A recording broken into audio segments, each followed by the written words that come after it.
মার্কিন যুক্তরাষ্ট্র ও ইসরায়েলের সঙ্গে সংঘাতের পর প্রথমবারের মতো যুদ্ধ মহড়া শুরু করেছে ইরান।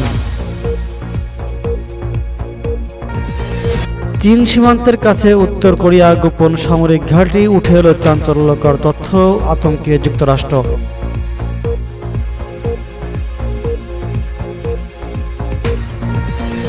পাকিস্তানের পারমাণবিক হুমকির পর পারমাণবিক অস্ত্র বহনে সক্ষম ক্ষেপণাস্ত্রের সফল পরীক্ষা চালালো ভারত।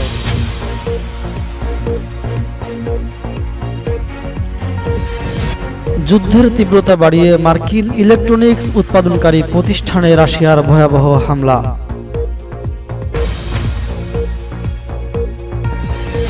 ভারতের জন্য আকাশসীমা বন্ধের ঘোষণার মেয়াদ বাড়ালো পাকিস্তান। এবং সর্বশেষ থাকবে সন্ত্রাসবাদের বিরুদ্ধে এক হয়ে লড়বে পাকিস্তান, চীন ও আফগানিস্তান। শুনছিলেন সংবাদ শিরোনাম, এখন বিস্তারিত। মার্কিন যুক্তরাষ্ট্র ও ইসরায়েলের সঙ্গে সংঘাতের পর প্রথমবারের মতো যুদ্ধ মহড়া শুরু করেছে ইরান। ইসরায়েলের সঙ্গে 12 দিনের যুদ্ধ শেষ হওয়ার পর প্রথমবারের মতো বড় আকারের সামরিক মহড়া চালাচ্ছে ইরান। রাষ্ট্রীয় টেলিভিশনের খবরে বলা হয়েছে, বৃহস্পতিবার 21 আগস্ট থেকে শুরু হওয়া এই মহড়ার নাম দেওয়া হয়েছে সাস্টেনেবল পাওয়ার 1404। এতে গালফ অফ ওমান ও কাতার, ভারত মহাসাগরে ইরানি নৌবাহিনীর ক্ষেপণাস্ত্র ও ড্রোন ব্যবহার করে বিভিন্ন লক্ষ্যবস্তুতে হামলার অনুশীলন করা হচ্ছে। যদিও ইরান এমন সামরিক মহড়ায় নিয়মিত হয়, তবে এবার মহড়ার বিশেষ তাৎপর্য রয়েছে, কারণ সম্প্রতি যুদ্ধে ইরানের কয়েকটি পারমাণবিক স্থাপনা ও বিমান প্রতিরক্ষা ব্যবস্থা ধ্বংস করে দিয়েছে। তাই যুদ্ধোত্তর সময় নিজেদের শক্তি ও প্রস্তুতি দেখাতেই এই মহড়ার আয়োজন করেছে তেহরান। ইরানি টেলিভিশন চ্যানেল জানিয়েছে, মহড়ার অংশ নেওয়া নৌযানগুলো সমুদ্র লক্ষ্যভেদে ক্রুজ ক্ষেপণাস্ত্র নিক্ষেপ করেছে। পাশাপাশি ড্রোন ব্যবহার করে পানিতে সামরিক সক্ষমতা যাচাই করা হয়েছে। তবে এখনও মহড়ার কোনো আনুষ্ঠানিক ভিডিও প্রচার করেনি রাষ্ট্রীয় টিভি চ্যানেল। প্রসঙ্গত, প্রায় 18,000 সদস্য নিয়ে ইরানের নৌবাহিনীর প্রধান ঘাঁটি দক্ষিণের বান্দার আব্বাস শহরে অবস্থিত।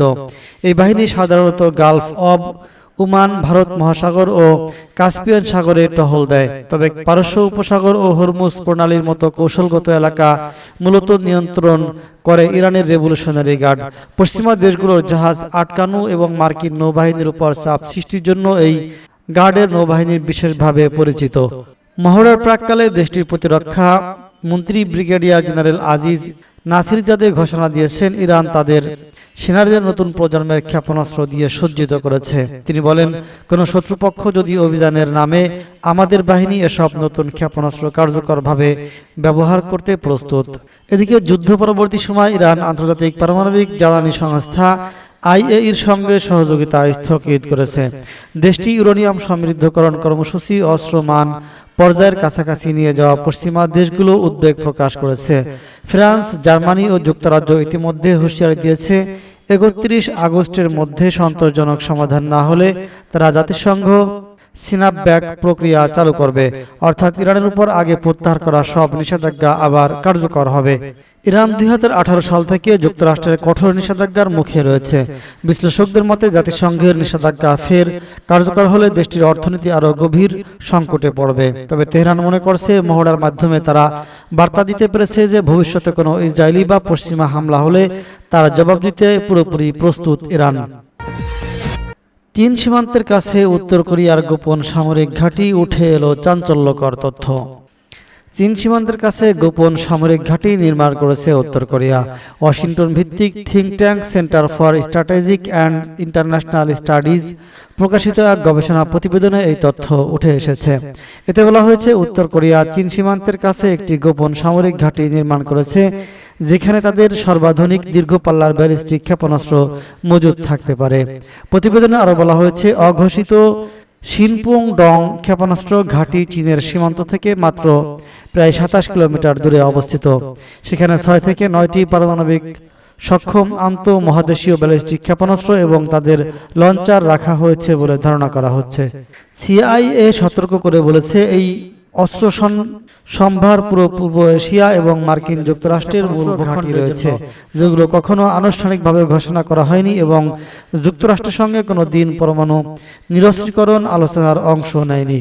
গবেষণা তথ্য অনুসারে সংকটকালে এসব ক্ষেপণাস্ত্র লঞ্চার ওই ঘাঁটি থেকে সরিয়ে দেশের ভেতরে অন্য কোথাও নিয়ে যাওয়া সম্ভব, যাতে সাইরেন নজরদারি এড়িয়ে গোপনে উৎক্ষেপণ চালানো যায়। প্রতিবেদনে একে উত্তর কোরিয়ার ক্রমবর্ধমান পারমাণবিক কৌশল এবং আঘাত হানার সক্ষমতার একটি গুরুত্বপূর্ণ অংশ হিসেবে বর্ণনা করা হয়েছে। পাকিস্তানের পারমাণবিক হামলার পর পারমাণবিক অস্ত্র বহনে সক্ষম ক্ষেপণাস্ত্রের সফল পরীক্ষা চালালো ভারত। পারমাণবিক অস্ত্র বহনে সক্ষম ক্ষেপণাস্ত্রের সফল পরীক্ষা চালিয়েছে ভারত। দেশটি জানিয়েছে তারা সফলভাবে একটি মধ্যম পাল্লার ব্যালিস্টিক ক্ষেপণাস্ত্র পরীক্ষামূলক উৎক্ষেপণ করেছে, যা কার্যকর হলে পুরো চীনের যে কোনো স্থানে পারমাণবিক ওয়ারহেড বহন করতে সক্ষম হবে। বুধবার 20 আগস্ট ভারতের পূর্বাঞ্চলীয় ওড়িশা রাজ্য থেকে অগ্নি-5 নামের ওই ক্ষেপণাস্ত্র উৎক্ষেপণ করা হয়।